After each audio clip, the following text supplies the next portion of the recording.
Welcome student. तो चलिए फिर से एक बार स्टार्ट करते हैं अपना नॉट फॉर प्रॉफिट का एक सिंपल सा सम। जो रिसेंट में दो सम मैंने डाला वो सिमिलर सम है। यहाँ पे भी आपको क्वेश्चन में कैपिटल फंड गिवन नहीं रहेगी। आपको कैपिटल फंड की वैल्यू खुद से कैलकुलेट करना पड़ेगा। किसके हेल्प से? तो यहाँ पे आपको पुराने वाली डेट्स का या फिर मैं डायरेक्ट बोल दूं तो ओपनिंग का आपको बैलेंस असेट्स एंड लाइबिलिटीज का बताया गया रहेगा। उसके ऊपर आपको थोड़ा वर्क करके एक डमी वाली बैलेंस शीट बना के आपको क्या निकाल लेना है? अपना कैपिटल फंड निकाल लेना है। तो ऐसे सम हम किस प्रकार सॉल्व करेंगे? ये सम आईएमपी भी हो जाता है बोर्ड के लिए, क्योंकि यहाँ पे सब्सक्रिप्शन जो है वो थोड़ा एंटिक वे में दिया गया है। चलिए स्टार्ट करते हैं। आप आ जाएंगे page number 85, twelfth book keeping and accountancy. 9th number का ये क्वेश्चन है। आपके लिए क्वेश्चन पढ़ लेता हूँ। Following is the receipt and payment account of a Pranil Sports Club Pune and additional information given below. You are required to prepare income and expenditure account and account for the year ended 31 March 2019 and balance sheet as on that date। आपको income and expenditure account बनाना है 31 मार्च 2019 के लिए, 2019 के लिए, और उसी दिन की आपको क्या बना लेनी है?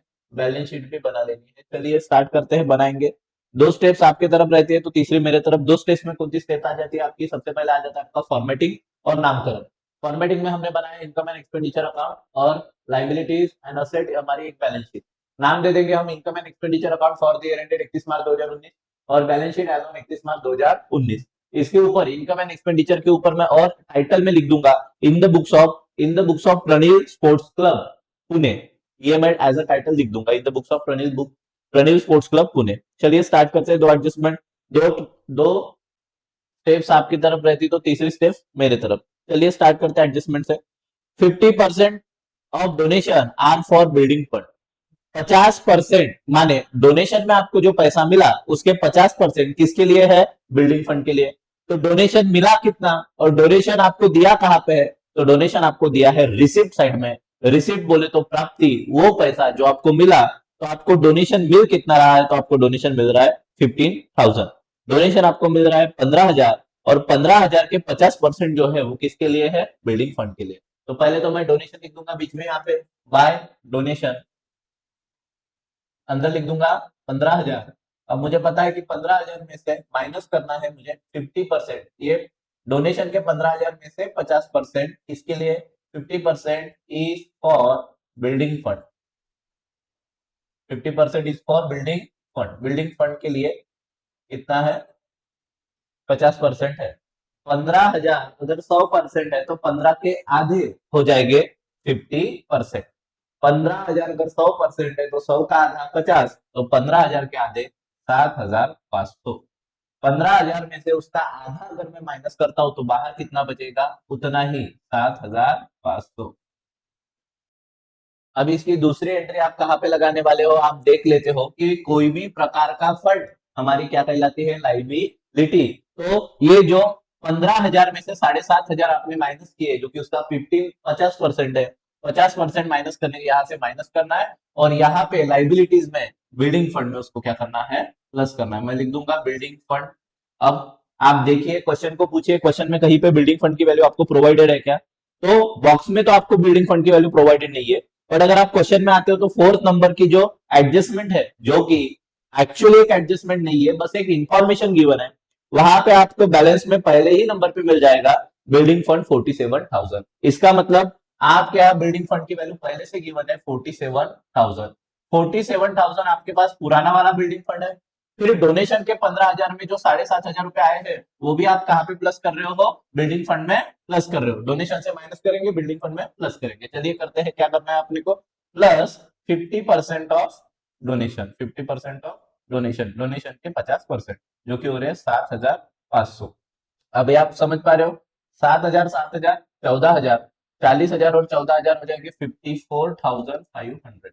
तो इनकी टोटल आ जाएगी 54,500। चलिए 54,500 यहाँ पे क्या आ गई? इनकी टोटल आ गई है। अब नेक्स्ट एडजस्टमेंट पे जाते हैं अपन। 70% of entrance fee should be capitalise.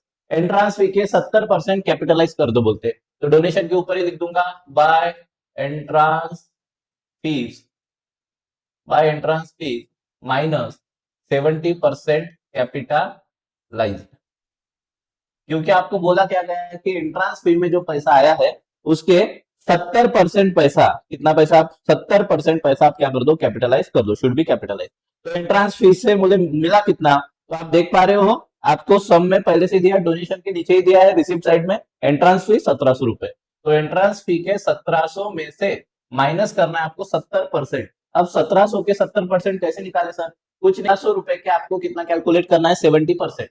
एक जीरो काटेगा आपको 10% मिल जाएगा, 10% होता है आपके 170, 170 मान लो 10% हो गए, तो 10 को कितने से मल्टीप्लाई करूं तो 70 आंसर आ जाएगा, तो 7 से। तो 10 इंटू 7 कर दूंगा तो मुझे 70% मिल जाएगी। तो 170 को भी मेरे को कितने से मल्टीप्लाई करना पड़ेगा, 7 से। 7 शून्य शून्य, साथ ही साथ 49 के 9 हाथ चाले 4, 7 एक 7, 7 एक 7, 7 और 4 कितना हो रहा है बेटा, ये हो जाएगा 1111। तो आंसर आपका आ जाएगा 1190। तो 1700 में से 1190 आप क्या कर देंगे, माइनस कर देंगे। 1190 आप क्या कर देंगे, माइनस कर देंगे। तो आपका बैलेंस बचता है यहाँ पे कितना रुपए बचता है रे बेटा, 510 रुपए। आपका बैलेंस कितना बचता है यहाँ पे, 510 रुपए। अब 70% कैपिटलाइज करने के लिए बोला है, इसका मतलब क्या होता है कि एंट्रेंस फीस में से 70% माइनस कर दो और वही माइनस किया हुआ पैसा कैपिटल फंड में ले जाके प्लस कर दो। तो यहाँ पे हमें कैपिटल फंड की वैल्यू पूरे सब में कहीं पे दी गई नहीं है, तो कैपिटल फंड को ब्लैंक रहने देंगे, प्लस करके लिखेंगे 70% ऑफ एंट्रेंस फी। कितना आ रहा है इसमें, plus 70% of entrance fees. Entrance fees के 70% आ गए हैं, जो कि हो रहे हैं 1190। कितना हो रहा है, 1190। चलिए आगे बढ़ते हैं। क्या है, हर एडजस्टमेंट के दो इफेक्ट हम जानते जा रहे हैं। डोनेशन में से 50% माइनस कर दिया क्योंकि वो बिल्डिंग फंड के लिए था, और वही 50% बिल्डिंग फंड में क्या कर दिया, प्लस कर दिया। एंट्रेंस फीस 70% कैपिटल फंड के लिए थे, इसलिए माइनस कर दिया यहाँ से, और कैपिटल फंड में उसको क्या कर दिया, प्लस कर दिया। टोटल अभी करने वाला नहीं हूँ, क्यों, क्योंकि मुझे कैपिटल फंड की वैल्यू अभी भी दी गई नहीं है, निकालने का हूँ, निकालेंगे आराम से। तीसरे एडजस्टमेंट में आइए, और पहले ये समझ लीजिए कि ये कोई एडजस्टमेंट है ही नहीं, ये तो बस केवल एक क्या है, इंफॉर्मेशन है। पढ़ लेता हूं आपके लिए। Subscription 500 is for subscription 500 for the year 16-17 and 1000 rupees 17 rupees 1000 for 17-18 are still in arrears। बोला जा रहा है, एक एक चीज को बारीक से समझेंगे। 2016-17 के 2016-17 के 500 रुपए अभी भी मिलना बाकी है सब्सक्रिप्शन के। 2017-18 के 2017-18 के अभी भी कितना मिलना बाकी है, 2017-18 के अभी भी मिलना बाकी है 1000 रुपए। तो 500 रुपए 16-17 के मिलने बाकी है सब्सक्रिप्शन के, और 1000 रुपए 17-18 के लिए मिलना बाकी है। बट आपको जब भी सब्सक्रिप्शन आता है, मैंने एक चीज बताया हूं कि आपका फोकस किस बात पे रहना चाहिए, तो आपका फोकस रहना चाहिए कि मेरा करंट ईयर कौन सा है।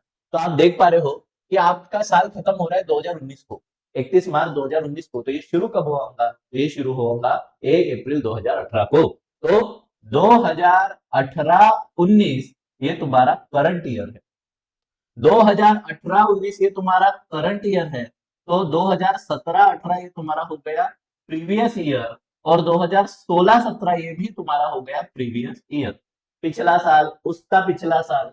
और दोनों साल का आपका मिलना बाकी है, अभी भी 500-1000 रुपए मिलना बाकी है। तो छोड़ देंगे क्या मिलना बाकी है, तो ये तो पिछले साल की बात हो गई, पुरानी बात हो गई, तो जाने दो, मिट्टी डालो पुरानी बातों पे। छोड़ दे क्या 500 और 1000 रुपए, जी नहीं, अपना पैसा कभी हम छोड़ते नहीं है। इसलिए 16-17 के अभी भी लिख के रखेंगे, अभी भी आना बाकी है, तो ये मेरी क्या है, असेट है। ये मेरी क्या है, असेट। तो मैं यहाँ पे लिख दूंगा आउटस्टैंडिंग सब्सक्रिप्शन।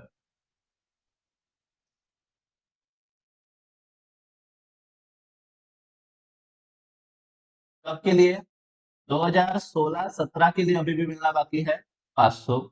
2017-18 के लिए अभी भी कितना मिलना बाकी है, 1000।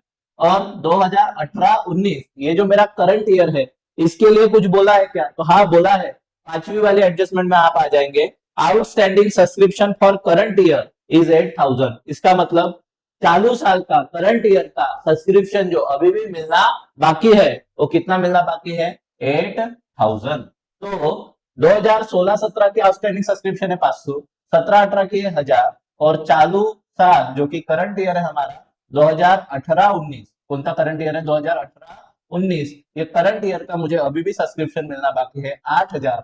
तो टोटल मेरा सब्सक्रिप्शन कितना मिलना बाकी है? 8 और 1 9, 9,500 का टोटल सब्सक्रिप्शन मुझे अभी भी मिलना बाकी है।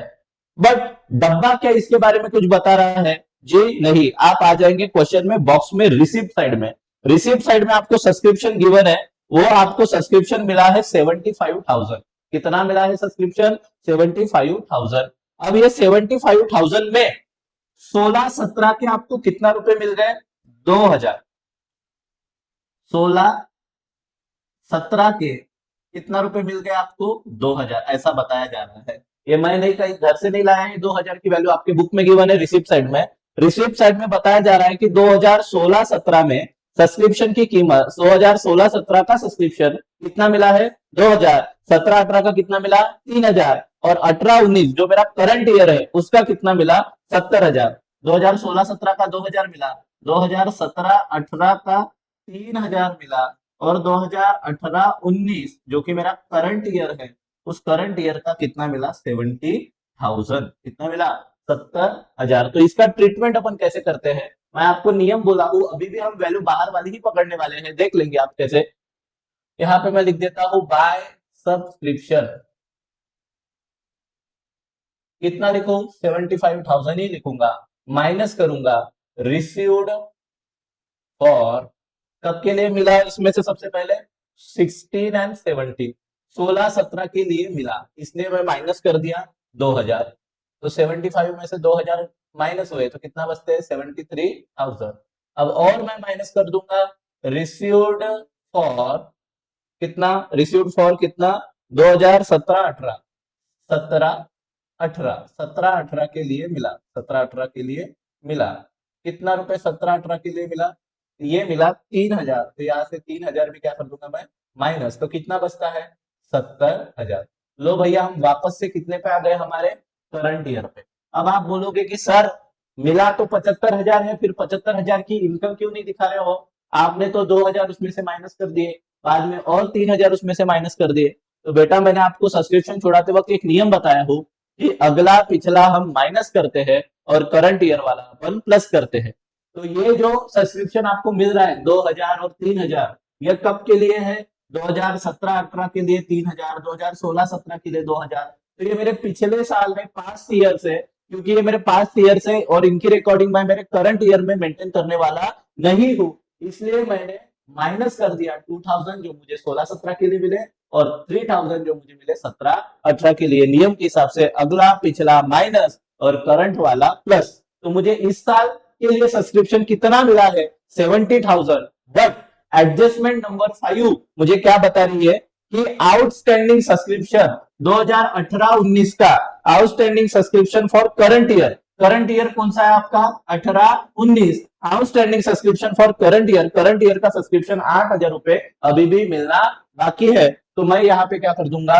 प्लस कर दूंगा outstanding subscription for current year का अभी भी मिलना बाकी है 8,000। मिल जाता है तो मेरी इस साल की सब्सक्रिप्शन से टोटल इनकम हो जाती है 78,000। तो यहाँ पे 8,000 की एक एंट्री यहाँ, एक एंट्री यहाँ पे प्लस। ठीक है, समझ पा रहे होंगे आप? फिर से एक बार मैं बता देता हूं कि ये जो 500 और 1,000 मुझे मिले हैं, ये मुझे पिछले सालों के लिए मिले हैं। सॉरी, ये मेरे पिछले साल के अभी भी आउटस्टैंडिंग है। 2,000 3,000 जो मुझे मिला है वो मेरे पिछले साल के लिए मुझे मिला है, और वो मैं यहाँ पे क्या नहीं करने वाला हूँ? प्लस करने वाला नहीं हूँ। इसलिए सब्सक्रिप्शन रिसीव्ड फॉर 16-17 माइनस किया, रिसीव्ड फॉर 17-18 माइनस किया, और रिसीव्ड फॉर करंट ईयर जो कि है आपका 18-19 जो आउटस्टैंडिंग है वो अपने 8,000 क्या कर दिए? यहाँ पे प्लस कर दिए। चलिए बेटा आगे बढ़ते हैं, ध्यान देंगे आप लोग। यहाँ पे क्लोजिंग स्टॉक वाली आपको एक एंट्री बताई जा रही है। Closing stocks of sports material was 8,000 on which depreciation to be provided at 12.5%। Stock का closing stock of sports material कितना है? 8,000। तो 8,000 का माल साल के अंत में बचा स्पोर्ट्स मटेरियल। कितने का स्पोर्ट्स मटेरियल बचा? 8,000 का। कौन बता रहा है? एडजस्टमेंट। फिर फोर्थ नंबर वाले में जो इंफॉर्मेशन आपको गिवन है उसमें पूछो क्या साल के शुरुआत में कुछ रुपए के स्पोर्ट्स मटेरियल थे, तो आप देख पाएंगे कि 4 नंबर वाली जो एडजस्टमेंट आपको गिवन है उसमें इंफॉर्मेशन है कि स्पोर्ट्स मटेरियल आपके साथ था 30,000 का, तो ये हो जाएगा opening stock of sports material. मैं असेट में लिख देता हूं स्पोर्ट्स मटेरियल, ये कौन सा वाला है, तो ये वाला है ओल्ड वाला, कितने का था 30,000 का। आई होप आपने कुछ नया भी खरीदे होंगे। पेमेंट साइड को जाइए और पेमेंट साइड में पूछिए कुछ नया परचेस है क्या इसका, इसकी नए परचेस की बात कर रहा मैं स्पोर्ट्स मटेरियल, तो आप पेमेंट साइड में देख पा रहे होंगे परचेस ऑफ स्पोर्ट्स मटेरियल कितना है 50,000, तो मैं प्लस कर दूंगा यहाँ पे न्यू परचेस, क्या प्लस कर दूंगा न्यू परचेस। इसका मतलब स्पोर्ट्स मटेरियल 30,000 का आपके पास पहले से था और आपने कितने का खरीदे स्पोर्ट्स मटेरियल 50,000 का, टोटल स्पोर्ट्स मटेरियल हो गया आपका 80,000 का। अब यहां से अपन क्या माइनस कर देंगे, माइनस कर देंगे स्पोर्ट्स मटेरियल कंज्यूम। अब आप सोचिए आपको एडजस्टमेंट क्या बता रही है, इंफॉर्मेशन ने आपको बताया, डब्बे ने आपको बताया कि आपके पास पहले से 30,000 का माल था, आपने और 50,000 का माल खरीदे, दैट मीन्स आपका टोटल स्पोर्ट्स मटेरियल हो गया 80,000 का। बट फाइनल एडजस्टमेंट 6 नंबर वाली आपको क्या बता रही है कि साल के अंत में आपके पास सिर्फ 8,000 का ही क्या बचा है, 8,000 का ही स्पोर्ट्स मटेरियल बचा है। तो मुझे बताइए कि 80,000 में से अगर मेरा सिर्फ 8,000 का स्पोर्ट्स मटेरियल बचता है तो ये बाकी स्पोर्ट्स मटेरियल का मैंने क्या हुआ या उनके साथ क्या हुआ, यूज हुआ होगा। स्पोर्ट्स क्लब है, बॉल बैट टेनिस रैकेट्स खराब होते ही है, तो ये स्पोर्ट्स मटेरियल हमने क्या कर लिया, कंज्यूम कर लिया। कंज्यूम किया इसका मतलब क्या किया, यूज किया, खा नहीं गए उसको। ध्यान देंगे 80 में से कितने का यूज किया तो बाहर 8,000 निकलेंगे, तो 80 में से मैं यूज करूंगा 72,000 का, 80 में से मैंने माइनस कर दिया 72,000, तो बचता है मेरा closing stock of sports material. क्या बचता है मेरा closing stock of sports material SP, sports material का क्लोजिंग स्टॉक कितना है 8,000। अब 8,000 का स्पोर्ट्स मटेरियल बच तो रहा है, बट आपको बोला क्या गया है कि इस बचे हुए स्पोर्ट्स मटेरियल पे भी आपको 12.5% का क्या लगा देना है बेटा, डिप्रिसिएशन।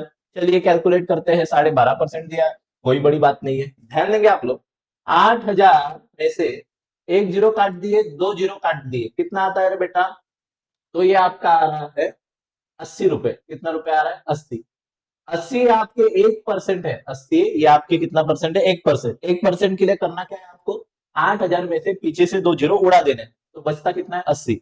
80 ये मेरा 1% है, तो एक को कितने से मल्टीप्लाई करने पे 12 आंसर आएगा, तो 12 से, 12 एक 12, तो 80 को भी कितने से मल्टीप्लाई करना पड़ेगा मेरे को 12 से। ध्यान देंगे आप लोग 12 0 0, 12 एट्जा, तो ये आपके आएंगे 96, तो ये आपकी टोटल 12% कितना बन गया है 960 रुपए।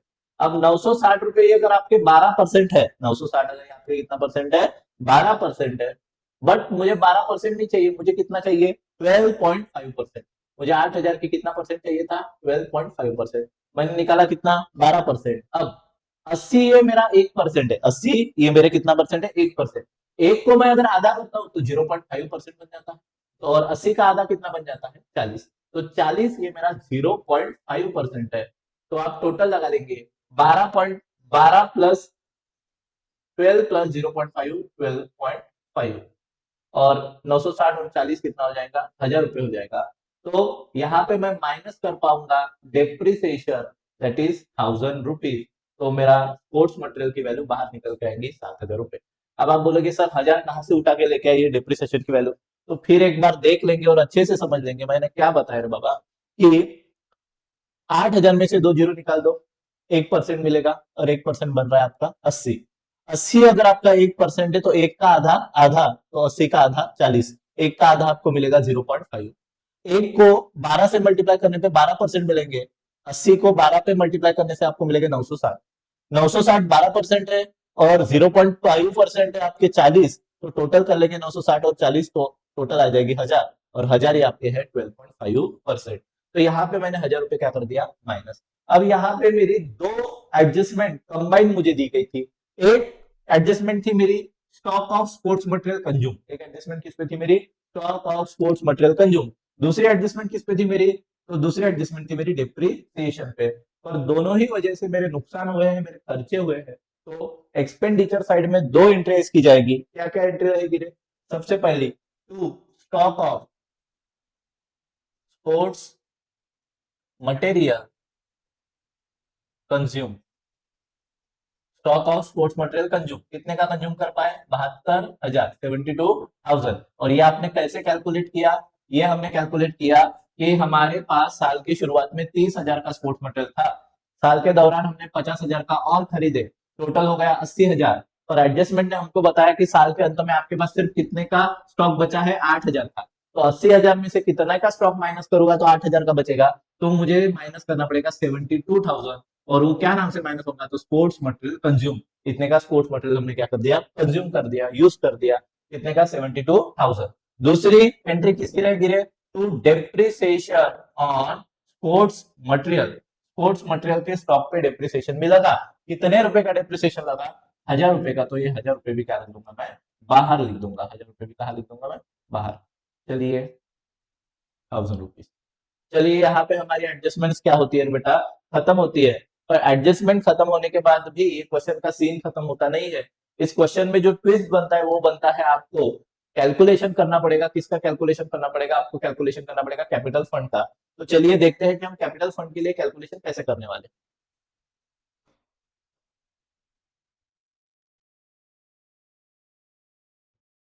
यहाँ पे छोटी सी बना लेंगे डमी वाली बैलेंस शीट। क्या बना लेंगे, एक डमी वाली balance sheet. Balance sheet as on 1 April 2018। यहाँ पे मेरी आएंगी लाइबिलिटी, यहाँ पे अमाउंट, यहाँ पे asset amount.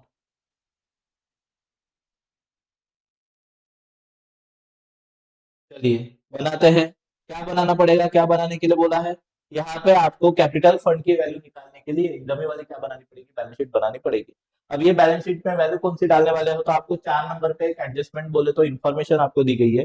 Following are the balances appeared in the book on 1 April 2018। तो मैंने डेट पहले ही डाल दिया कि balance sheet as on 1 April 2018। क्या क्या बैलेंसेस था, बिल्डिंग फंड थे 47,000। तो यहाँ पे मैं लिख दूंगा बिल्डिंग फंड, क्योंकि कोई भी प्रकार की फंड मेरी लाइबिलिटी होती है। तो बिल्डिंग फंड कितना लिख दूंगा, 47,000। बिल्डिंग फंड था 47,000। बैंक ओवरड्राफ्ट था 32,000, यहाँ पे लिख दूंगा बैंक ओवरड्राफ्ट 32,000। उसके बाद आपको दिया गया है बैंक ओवरड्राफ्ट 32,000। उसके बाद लैंड है, स्पोर्ट्स मटेरियल है, तो लैंड मैं लिख दूंगा 1.5 लाख। तो यहाँ पे लैंड 1,50,000। अब लैंड यहाँ पे मेरे पास 1 अप्रैल को 2018 को लैंड थी, तो 31 मार्च 2019 आते आते वो क्या गायब हो गई क्या, नहीं, तब भी रही होंगी। तो यहाँ पे मैं लैंड लिख देता हूँ 1,50,000 की, यहाँ पे भी असेट साइड में भी। ठीक है। उसके बाद स्पोर्ट्स मटेरियल ध्यान देंगे, स्पोर्ट्स मटेरियल 30,000 का था, तो यहाँ पे लिख दूंगा मैं स्पोर्ट्स मटेरियल। कितने का था आपके पास स्पोर्ट्स मटेरियल, 30,000 का। उसके बाद sports material outstanding subscription for 16-17, outstanding subscription 2016-17 का आपको मिलना बाकी था। कितना रुपए मिलना बाकी था 2016-17 का, तो 2016-17 का मिलना बाकी था 2,500। 2017-18 का मिलना बाकी था, 2017-18 का मिलना बाकी था 4,000। अब आप यहाँ पे देख पा रहे हो बेटा कि 2016-17 का कितना मिलना बाकी था, 2,500। 2016-17 का कितना मिलना बाकी था, 2,500।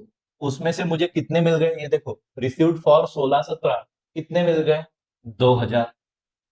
तो मेरा कितना रुपए बाकी है अभी भी, 500। तो ये मेरी थर्ड नंबर वाली इंफॉर्मेशन है, एडजस्टमेंट जो मुझे बता रही थी कि 2016-17 के अभी भी 500 रुपए अभी भी आना बाकी थे। क्यों बाकी है, 2,500 आना बाकी थे साल की शुरुआत में। साल के दौरान उसमें से किसी ने तो भी 2,000 डाल दिए, बट उसने अभी तक 500 रुपए आपको डाले नहीं है, तो वो 500 रुपए अभी भी आना बाकी है। सिमिलरली सिमिलरली किसके साथ होगा, तो 2017-18 के यहाँ पे दिया है ना, 2017-18 की कितना आना बाकी था? 4,000। देख लेंगे। 2000 यहाँ पे कर देता। 2017-18 के कितना आना बाकी था आपका? 4,000 आना बाकी था। आ कितना गया ये देखेंगे। रिसीव्ड फॉर 17-18 कितना आ गया? 3,000 रुपए आ गए। 4,000 आना चाहिए था, 3,000 रुपए आ गए। तो अभी भी कितना रुपए आना बाकी है? 1,000 रुपए अभी भी आना बाकी है। तो यहाँ पे देखिए, आउटस्टैंडिंग फॉर 17-18 1,000 रुपए। आउटस्टैंडिंग सब्सक्रिप्शन फॉर 17-18 का 1,000 रुपए अभी भी आना बाकी है। बट तभी तो आना बाकी था, तो हम तो वो पूरा अमाउंट लिख लेंगे, क्योंकि हम 1 अप्रैल की बैलेंस शीट बना रहे हैं, तब की बैलेंस शीट बना रहे हैं। उसके बाद चलो ये हो गया। अब इसके बाद आप देखते हो कि रिसिप्ट साइड में जो बैलेंस ब्रॉट डाउन लिखा हुआ रहता है, जनरली तो हम उसको स्किप कर देते हैं। बट मैंने आपको बताया, जब सम में कैपिटल फंड दिया नहीं गया रहता, तब आपको बैलेंस ब्रॉट डाउन की जरूरत पड़ने वाली है। वो बैलेंस ब्रॉट डाउन यहाँ पे बैलेंस कैरिड डाउन के नाम से लिखा जाता है, कैश इन हैंड के नाम से। कितना रुपए लिखे जाएंगे? 5,000। आप रिसिप्ट साइड में जाते हो, रिसिप्ट साइड में सबसे ऊपर आपको बैलेंस ब्रॉट डाउन लिखा मिलेगा 5,000 रुपए। कितना रुपए दिया रहेगा? 5,000 रुपए। चलिए करते हैं, टोटल करते हैं। बड़े में से अब आपको क्या कैसे मिलने वाली है कैपिटल फंड की वैल्यू? तो आपको बड़े में से छोटे को क्या कर देना है? माइनस। और जो बैलेंसिंग फिगर रहेगी वही रहेगी आपकी कैपिटल की value. 1,50,000 plus 30,000 plus 2,500 plus 4,000 plus 5,000, ये टोटल आ रही है आपकी 1,91,500। अब 1,91,500 में से हम माइनस कर देंगे 47,000 का बिल्डिंग फंड लाइबिलिटी में और 32,000 का अपना बैंक ओवरड्राफ्ट। तो आपका आंसर आ रहा है वो 1,12,500। आपका आंसर कितना आ रहा है? 1,12,500। और ये आपका बैलेंसिंग फिगर है। ये क्या है? आपका बैलेंसिंग फिगर। और यही आपका है कैपिटल फंड। तो आपका कैपिटल फंड जो कि बैलेंसिंग फिगर है, कैसे निकली ये फिगर बैलेंसिंग? तो हमने बड़े में से छोटे को माइनस किया। तो हम बिजनेस में साल की शुरुआत में जितने असेट थे, उसमें से साल की शुरुआत की लाइबिलिटीज को माइनस किया, तो जो बैलेंस बचता है वो होती है हमारी कैपिटल फंड। तो यहाँ पे मैं लिख दूंगा 1,91,500। ये आपको वर्किंग नोट में बनाकर दिखाना पड़ेगा, ताकि आपको सामने वाले को दिखाते आना चाहिए कि आपने कहाँ से ये कैपिटल फंड लाए हो। तो कैपिटल फंड हमारा कैलकुलेट हुआ है 1,12,500। तो चलिए, हमारा कैपिटल फंड भी निकल गया, सारे एडजस्टमेंट भी कंप्लीट है। तो हम बढ़ते हैं पोस्टिंग्स की तरफ। पोस्टिंग में हम आते हैं, हमें दिखाई दे रहा है बैलेंस ब्रॉट डाउन। तो हमने बैलेंस ब्रॉट डाउन को यहाँ पे कैरी कर लिया है 5,000 रुपए। उसके बाद सब्सक्रिप्शन हमारा हो गया है, डोनेशन भी हो गया है, एंट्रेंस फी भी हो गई है। लाइफ मेंबरशिप फीस रेवेन्यू में है। लाइफ मेंबरशिप फीस तो ये मैं इनकम में लिख दूंगा, क्योंकि रेवेन्यू बोला है। बाय लाइफ मेंबरशिप फीस कितना रुपए लिखो? लाइफ मेंबरशिप फीस तो ये मुझे लिखनी है 1,700 रुपए। सॉरी, लाइफ मेंबरशिप फीस है मेरा 17,000 रुपए। उसके बाद टूर्नामेंट रिसिप्ट, तो रिसिप्ट है तो ये मेरी इनकम है, तो यहाँ पे लिख दूंगा by tournament receipt 60,000। Tournament receipt कितना है? 60,000। चलिए एक्सपेंडिचर में आते हैं, पेमेंट में आते हैं। तो पेमेंट में आपको सबसे पहले क्या दिया है? बैंक ओवरड्राफ्ट, और ब्रैकेट में लिखा है रीपेड 32,000। आप देख पा रहे हो 1 अप्रैल 2018 को, माने साल की शुरुआत में आपकी तरफ बैंक ओवरड्राफ्ट था, माने बैंक का कर्जा था। कितने हजार का? 32,000 का। पिछले साल 32,000 का कर्जा था, जो इस साल हमने पेड कर दिया। तो क्या हम उसको इस साल के पेमेंट अकाउंट में या एक्सपेंडिचर इस साल का मानेंगे? जी नहीं। Receipt sorry income and expenditure account में हम बस इसी साल के खर्चे और इसी साल की इनकम नोट डाउन करते हैं। इस साल का खर्चा नहीं कहलाएगा, क्योंकि वो पिछले साल की लाइबिलिटी थी हमारा बैंक ओवरड्राफ्ट 32,000। तो क्योंकि हमने ये रीपेड कर दिया, तो ना ही ये 32,000 अब हमारे लाइबिलिटी में लिखे जाएंगे, क्योंकि अब हमारी लाइबिलिटी है ही नहीं, हमने वो पे कर दिए। और ना ही वो 32,000 मेरे एक्सपेंडिचर कहलाया नहीं जाएगा। ठीक है, तो ये अपन क्या कर देते हैं? स्किप कर देते हैं। उसके बाद सैलरी, सैलरीज अपन लिखेंगे। ये तो मेरा फेवरेट खर्चा है, टू सैलरी। तो सैलरीज आपका कितना निकल रहा है? 10,000। 10,000 का खर्चा सैलरी पे हुआ है। उसके बाद उसके बाद है इलेक्ट्रिकल चार्जेस। तो यहाँ पे लिख दूंगा टू इलेक्ट्रिक चार्जेस। कितना हुआ इलेक्ट्रिक चार्ज का? तो ये हुआ इलेक्ट्रिक चार्जेस पे 4,000 रुपए खर्चा। उसके बाद municipal taxes, to municipal taxes कितना हुआ म्यूनिसिपल टैक्सेस? ये हुआ 2,700। उसके बाद परचेस ऑफ स्पोर्ट्स मटेरियल, ये मैंने यहाँ पे लिख दिया, परचेस ऑफ स्पोर्ट्स मटेरियल ये अभी मेरे खर्चों में नहीं आने वाला है, क्योंकि एक्सपेंडिचर में मैंने ही पहले लिख दिया स्पोर्ट्स मटेरियल कितने का यूज हुआ, 72,000 का। परचेस ऑफ स्पोर्ट्स मटेरियल हो गया। उसके बाद जनरल एक्सपेंसेस, सामान्य खर्च, ये यहाँ पे लिख दूंगा टू जनरल एक्सपेंस। कितना हो रहा है जनरल एक्सपेंस, 500 रुपए। कितना रुपए आ रहा है, 500। उसके बाद बिलियार्ड एक्सपेंसेस, बिलियार्ड एक्सपेंसेस कितना है, बिलियार्ड एक्सपेंसेस कितना है, 3,000। उसके बाद बाय रिपेयर्स टू ग्राउंड, तो ये मेरा खर्चा है, टू रिपेयर्स लिख दूंगा, रिपेयर मेरा खर्चा है। रिपेयर्स कितने का खर्चा होगा, रिपेयर्स ग्राउंड का 500 रुपए का ग्राउंड रिपेयर का खर्चा होगा। उसके बाद टूर्नामेंट के expenses, to tournament expenses, income को इनकम में लिखेंगे, रिसिप्ट को इनकम में लिखेंगे, खर्चों को खर्चों में लिखेंगे। कितने का खर्चा हुआ टूर्नामेंट पर, तो आपका खर्चा बताया जा रहा है 50,000 का। कितने का खर्चा बताया जा रहा है, 50,000 का। और बैलेंस कैरिड डाउन जो है वो अपन कौन सी साइड लिख देते हैं, असेट साइड में, सबसे नीचे cash in hand, cash at bank. ठीक है, अब कैश इन हैंड कितना है, 7,000। कैश एट बैंक कितना है, 14,000। टोटल हो जाएगा 21,000। 21,000 बाहर लिख दिया मैंने। ओके, यहाँ पे हमारी पोस्टिंग भी क्या हो गई है, कंप्लीट हो गई है। अब एंडिंग में हम क्या करने वाले हैं, क्लोजिंग करने वाले हैं। क्लोजिंग में हम क्या करेंगे, बड़े में से छोटे को क्या करेंगे, माइनस। इनकम साइड मुझे बड़ी दिख रही है, तो इनकम साइड की टोटल मैं लगा देता हूँ। इनकम साइड की टोटल अपन लगा रहे हैं 78,000, कर देंगे 78,000 प्लस 78,000 प्लस 510 रुपए प्लस 7,500 प्लस 17,000 प्लस 60,000, तो आपकी टोटल आ रही है 1,63,010, 1,63,010 और उसमें से मैं माइनस कर दूंगा 10,000 रुपए, माइनस 4,000, माइनस 27, 2,700, माइनस 500, माइनस 3,000,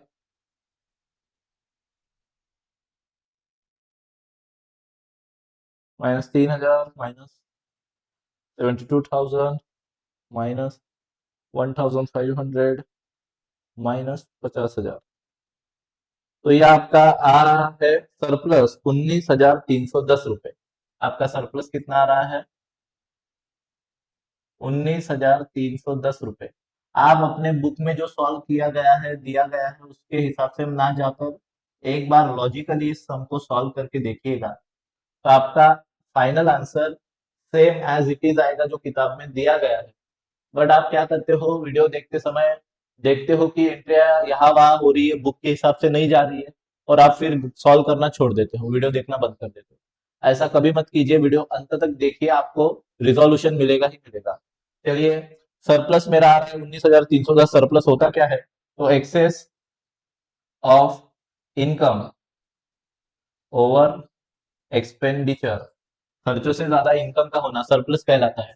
और ये सरप्लस आपका प्लस होने वाला है, इसमें कैपिटल फंड में 19,310 रुपए। टोटल मैं लगा लेता हूँ 19,310 प्लस 1,12,500 का मेरा है कैपिटल फंड, और ये 1,190 रुपए मैं क्या करने वाला हूँ प्लस, तो मेरी टोटल आ रही है 1,33,000। 1,33,000 प्लस 54,500, टोटल आ रही है 1,87,500। अगर वो साइड भी उतना ही आ जाती है तो मेरा पूरा सम सही है, ये हम मान लेंगे। 1,50,000 ये लैंड थी मेरे पास, 7,000 का मेरे पास स्पोर्ट्स मटेरियल बचा हुआ है, 9,500, तो ये मेरे क्या है रे बाबा, आउटस्टैंडिंग सब्सक्रिप्शन की वैल्यू है, प्लस 21,000, तो यहाँ पे भी वैल्यू कितना बन रही है, 1,87,500। एक बार प्लीज आप ये सम सॉल्व करके देखिएगा, बहुत ही यूनिक सम है, क्योंकि यहाँ पे आउटस्टैंडिंग सब्सक्रिप्शन 1 साल का बाकी नहीं बताया गया है, पिछले 2 साल का, और मिला भी है तो पिछले 2 साल का। यही पे आप समझ जाते हैं कि 16-17 का आपको 2,500 बाकी है। आउटस्टैंडिंग सब्सक्रिप्शन कितना बाकी दिखाया गया था, 2,500, और उसमें से ये भी दिखाया गया था कि 16-17 के 2,500 जो बाकी है उसमें से 2,000 रुपए मिल गए। 2,000 रुपए मिल गए तो बचे कितना, अभी भी 500 रुपए आने का बाकी है। 2017-18 के आपको 17-18 के आउटस्टैंडिंग बोले तो मिलना बाकी है, कितना बताएगा तो मिलना बाकी है, 4,000 रुपए मिलना बाकी है। और बताए कितना गए, कितना मिले, 3,000 मिल गए। 4,000 मिलना बाकी थे, 3,000 मिल गए, मतलब अभी भी 1,000 रुपए मिलना बाकी है। और इस साल का आपको सामने से बता दिया, तो इस साल का आपको कितना रुपए मिलना बाकी है, 8,000 रुपए मिलना बाकी है। आप प्लीज ये वीडियो बार बार देखकर ये सम एक बार सॉल्व करके देखिएगा, चांसेस बनते हैं ऐसे सम के आने एग्जाम में आने के लिए। Thank you.